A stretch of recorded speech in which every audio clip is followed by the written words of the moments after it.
আচ্ছা কথা, ইদানিং একটা বিষয় খেয়াল করে দেখতেছি, তুই যদি কেউ হোজ করে যে তুই কিসে চাকরি হরস, তাহলে এবারে তুই হরাহরি কয়া দেয় যে আমি গার্মেন্টসে কাম হরি। অথচ কয়েক বছর আগে এটা তো হোজ করলি তুই হিকারি হরস নাই। এটার কারণ কি এলা কসিন? কাকা, প্রথম প্রথম যখন চাকরির ছুটির থেকে বাড়িতে আসি তখন মেলা মানুষ হয়ে উঠছে, গেদা তুই কিসে চাকরি করস? তখন আমিও বুঝবেন না পেরে এলা বাপ নিয়ে উত্তর দিছি, মনে করছি যে কাম হরি সেটা করলি পারে আমার মান সম্মান থাকবো না, তাই এলা বাপ নিয়ে উত্তর দিছি। কিন্তু এ বাপ নিবার যা গ্রামে যে কদিন থাকছি, এই কদিন মানুষের প্রশ্ন উত্তর দিতে দিতে আমার মুখটা ফেনা বাইরে গেছে।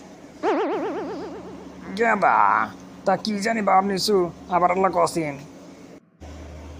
মনে হরো বাড়িতে আসলে কেউ যদি হোস করছে, গেদা তুই জানি কিসে চাকরি হরস?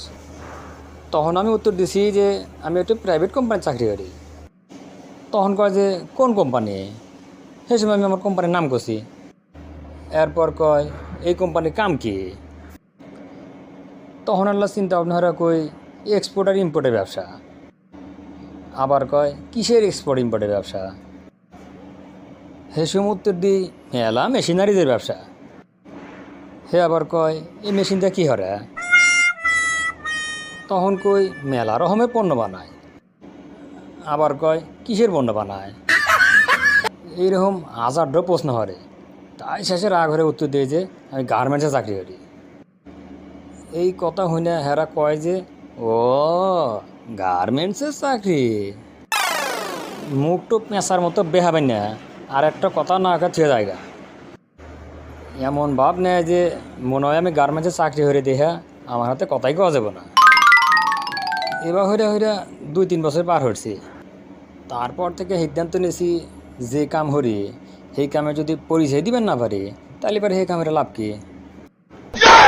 আর তাছাড়া গার্মেন্টসের কাম তো খারাপ না। দেশের 85% বৈদেশিক মুদ্রা এসে এই গার্মেন্টস শিল্প থেকে।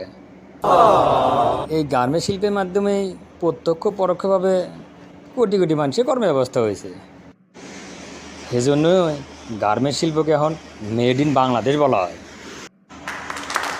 তাই এখন যদি কেউ হয়েছে হরে যে তুমি কিসে চাকরি হর, তালি পারে আমি কোনো পেশাবেশি না হইয়া হরাহরি কই যে আমি গার্মেন্টসে কাম হরি। যে যেরকম কামই হরিক সেটুই বুক ফুলে কওয়া উচিত। এতে কেডো কি মনে হইলো হেঁটে চিন্তার তার লাভ নাই। তাই এখন আমিও বুক উঁচা হইয়া কই আমি একজন গার্মেন্টস কর্মী।